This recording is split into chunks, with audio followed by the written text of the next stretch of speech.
Hello everyone, good evening. Ito ang aming dinner tonight.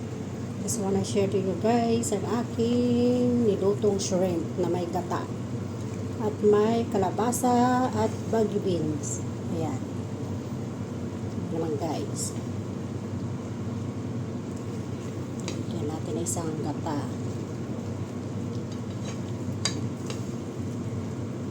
Ayan. Pinapalambot na lang natin yung gulay.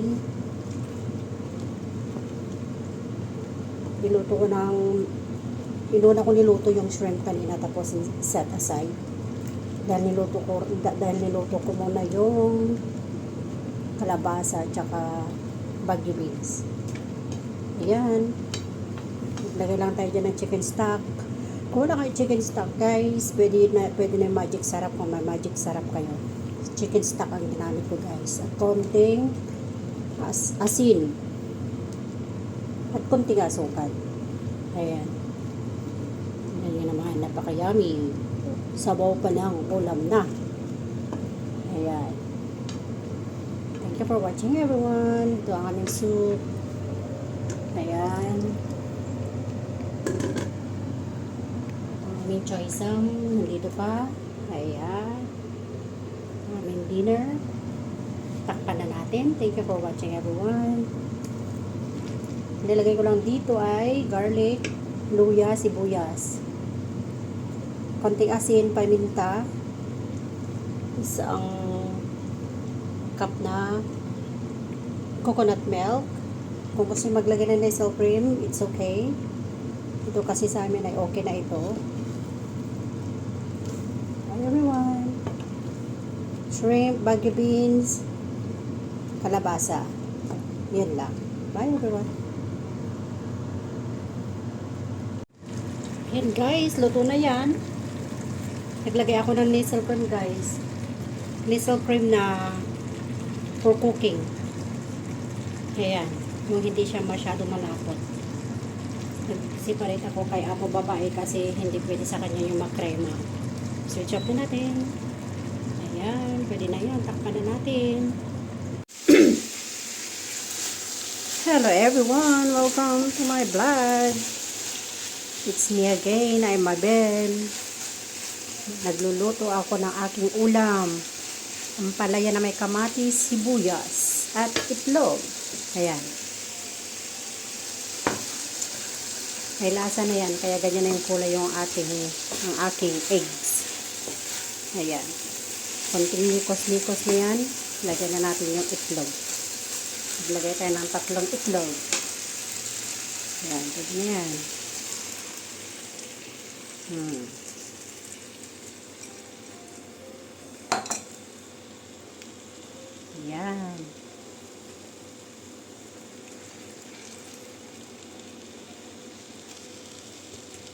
Magkikrib ako ng ganitong ulam. Simple pero masustansya. Ayan. Ang ating rice, hindi pa ayos. May 22 minutes pa. Ayan.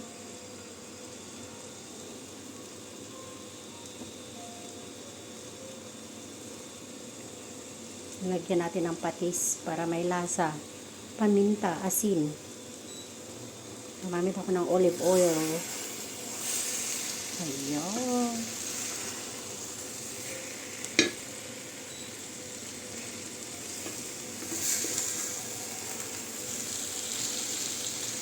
Parami naman ako ng rice dito guys. Sabay ang rice namin, brown rice. May halong white rice, pinagmix ko.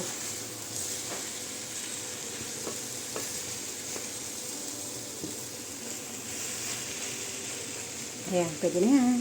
Bye everyone. Thank you for watching.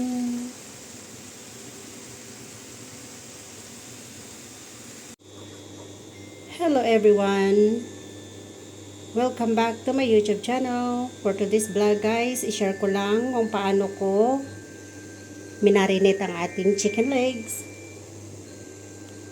Ay napakasimple lang. Ito na yung pinakasimpleng luto ng chicken legs. Steam lang siya guys. Nilagyan ko yan ng, bago ninyo marinate. Make it sure guys na malinis, na, na, na malinis, ibig sabihin, lamasin natin ito ng asin at saka flour para matanggal yung excess na malansa ng ating chicken. At naglagay then rinse, after ma-rinse guys, pwede kayong gumamit ng tissue para mabawasan yung excess water. And then i-marinate na natin siya guys. Lagyan lang ng asin, konting asukal, onion powder. Ito yung ating onion powder. Pwede kayo maglagay ng paminta. Ayan, onion powder. Paminta na durog, yung white or yung black. It's up to you. Basta paminta siya guys. Naglagay din ako ng kaunting asukal. At kung gusto niyo na mas masarap ito guys, lagyan niyo ng oyster sauce. Kung walang oyster sauce, kung gusto niyo maging plain lang siya, pwede na ang asin. Pwede kung gusto niyo mas malasa, pwede maglagay ng chicken concentrated. Kahit anong pampalasa dyan guys na meron kayo, pwede na magic sarap kung nasa Pilipinas. As long as na may kaunting lasa, okay na yun. All goods na yun guys. At ito pala yung tinatawag na black algae. Ito guys, ito yung dumidikit sa kahoy. Lalo na pagkatapos ng ulan sa atin, makikita natin na tumutubo yan sa mga kahoy, sa mga trunks ng mga kahoy. Ayan. At yan, ito naman, ito yung banana blossom. Ito yung dry na banana blossom.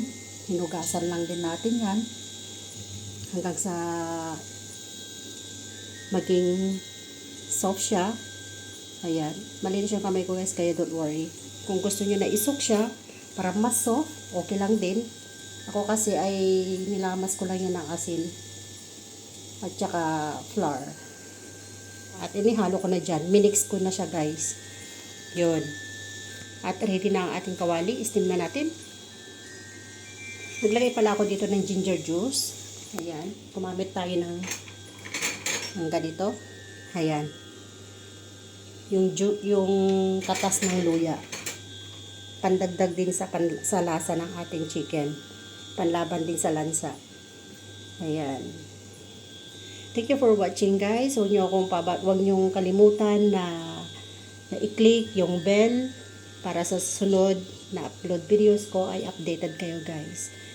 Marami pa akong mga recipe dyan guys. Tignan nyo na lang. I-check nyo na lang sa aking YouTube channel, Bell Vlogs. Thank you for watching everyone. Naimbag na rabi tay amin. Hello everyone. Welcome back to my YouTube channel. I'm Marvelous Vlog. Gagawa tayo ng lumpiang Shanghai. Ito ang ating ingredients. Minced garlic, parsley, spring onion, carrots, sibuyas or onion, red onion, sayote, at itong ating bagu beans, at saka yung tangkay ng broccoli, bean sprout. Ayan, itong ating minced pork. Ayan, itong ating cabbage. Ayan guys, ngayon, lalagay na natin ang minced garlic sa ating minced pork, parsley, ayan, spring onion, at i-mix na natin yan. Natin ang ating sibuyas. Ayan. Mikos-mikos na natin yan guys. Ayan, ilagay na natin ang ibang ingredients. Ngayon naman maglalagay tayo ng paminta or white pepper. Pwede rin kayong gumamit ng black pepper. Tansyahin nyo na lang siya guys. Ayan. Maglagay din tayo ng salt. Ayan, salt. Kung kulang, magdagdag na lang. Pero I think that should be fine dahil maglalagay pa tayo ng patis mamaya. Ayan, maglagay tayo ng magic sarap para masarap ang ating seasoning. Ayan, tapos halo-haluin ko na lang. Ito nga pala, naglagay tayo ng 2 pirasong itlog at ituloy natin ang pag-mix. Ayan guys, na-mix na natin ang minced pork at saka yung iba pang ingredients na may itlog. Ngayon, mag-pan fry na tayo ng gulay. Anong oras na guys? Mag alas 11 na. Nandito pa ako sa kusina. Luluto tayo ng lumpia para bukas. It's late na. Late na natapos. Sarap po. Lumpia. Lumpiang Shanghai.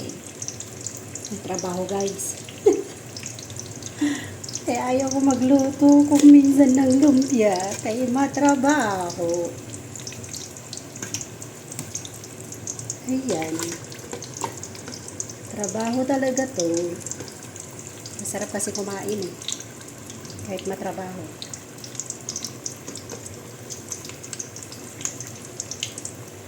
Ayan.